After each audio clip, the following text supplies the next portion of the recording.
초기에는 한국에서 논란이 많았던 한국식 산후조리원은 이제는 전 세계인들이 선호하는 출산 문화가 되어가고 있습니다. 세계의 많은 산모들이 경험해보고 싶어하는 한국의 자랑스러운 시스템인 것입니다.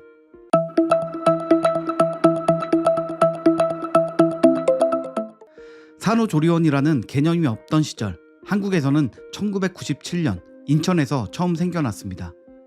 이후 2000년대 초부터 산후조리원이 어떤 곳인지 입소문이 나면서 점차 퍼져나가기 시작했습니다. 물론 처음에는 논란이 더 많았습니다.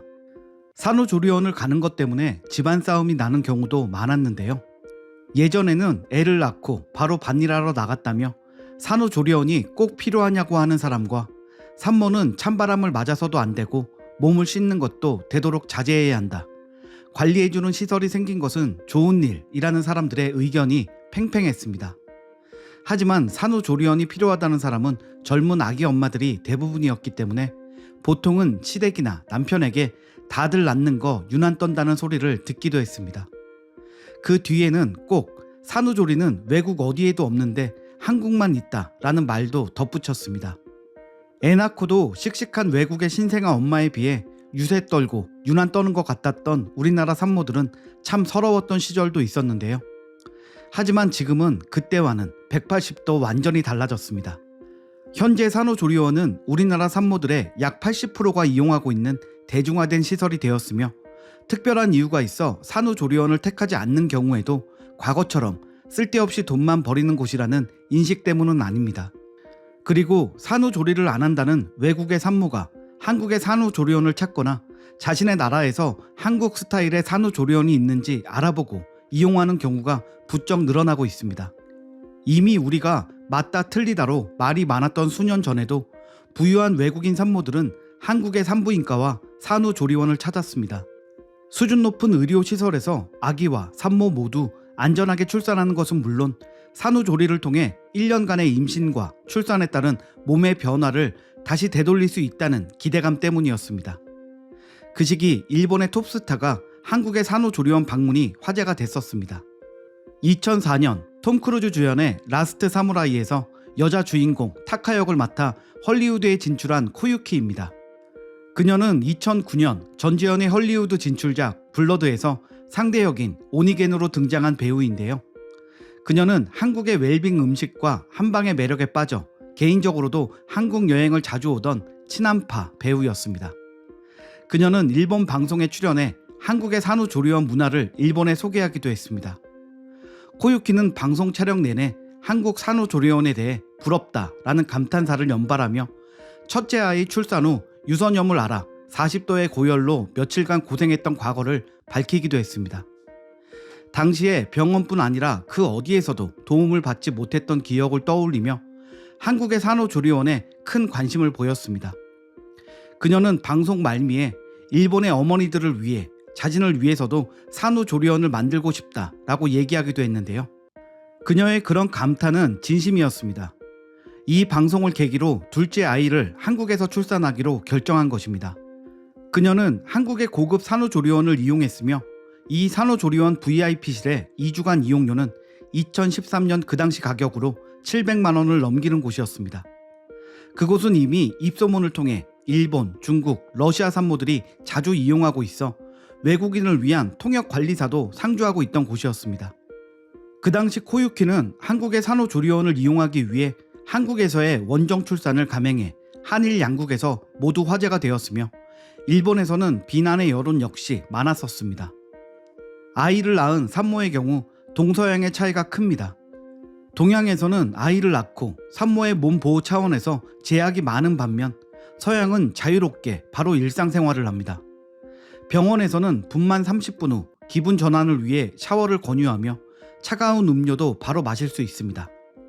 음식도 특별 보양식이 아닌 빵, 샐러드, 주스 등의 평범한 식단으로 먹습니다. 동양의 산모들은 서양의 산모들과 골격에서 차이가 나고 그 때문에 보통 진통시간도 더 오래 걸립니다. 하지만 아이를 출산한다는 것은 동서양을 막론하고 절대 쉬운 일이 아닙니다. 아이가 나오기 위해서는 사람마다 차이가 있다고 해도 뼈가 벌어지는 고통을 느끼며 평생 줘보지 못했던 힘을 온몸에 주는 일을 반복해야 합니다. 조금 더 쉽게 낫는다고 해서 서양 산모들의 몸이 바로 정상적으로 돌아올 리는 없습니다. 물론 신체 구조나 체질이 서로 다르기 때문에 조금씩 차이가 있을 수는 있지만 그들에게도 아이를 낳고 회복하는 시간이 필요하며 그동안 철저한 관리도 필요한 것입니다. 산후조리라는 개념을 모르다가 이제는 그런 것이 있다고 알게 된 서양인들이 산후조리원을 찾고 있으며 해외에서도 산후조리원 붐이 부는 것도 다 이 같은 이유입니다. 그렇다면 산후조리라는 것이 한국에만 있었던 것일까요? 그렇지는 않습니다. 과테말라는 40일 동안 산후조리 기간을 두고 외출을 하지 않으며 인도네시아도 한 달은 산후조리 기간으로 보고 있습니다. 네덜란드도 산후도우미를 이용하는 서비스가 있으며 일본은 산후조리원이라는 시설이 없을 뿐 친정에서 한 달 정도 산후조리를 받는 것이 보통입니다.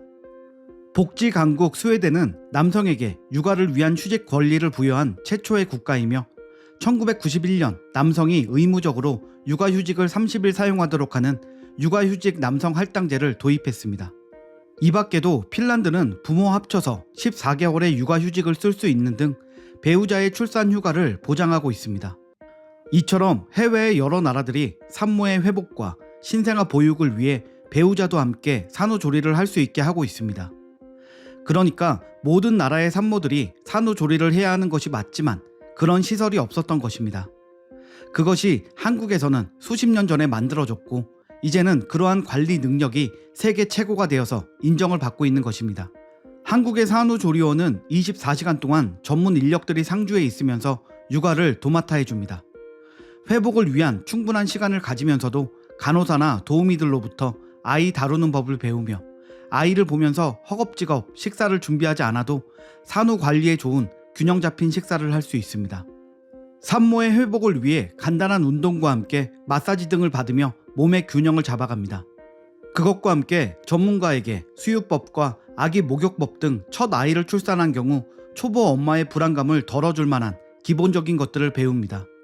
또한 남편 외에 다른 방문자의 면회가 불가능한 곳이 대부분이라 산모 본인과 아이에게 집중할 수 있다는 것도 큰 장점입니다.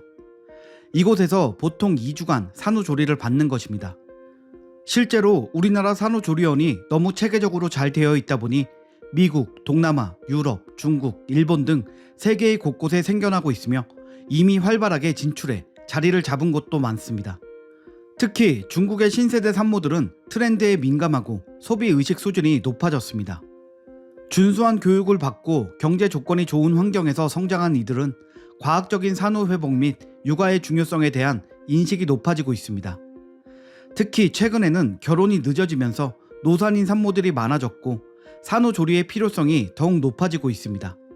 그래서 그들은 한국의 산후조리원 서비스에 큰 관심을 갖고 있으며 한국식 산후조리원 시스템의 중국 진출은 더욱 확장될 것으로 보고 있습니다. 자칫 잘못된 산후조리 상식으로 몸을 해치는 것보다 전문 시설에서 전문가의 도움을 받는 것이 더 효과적이라는 것이 세계에 알려진 것이죠. 우리나라에서 만든 산후조리 출산 문화가 전 세계인들이 선호하는 출산 문화가 될 가능성이 높아진 것입니다. 오늘 준비한 소식은 여기까지입니다. 구독과 좋아요 부탁드립니다. 감사합니다.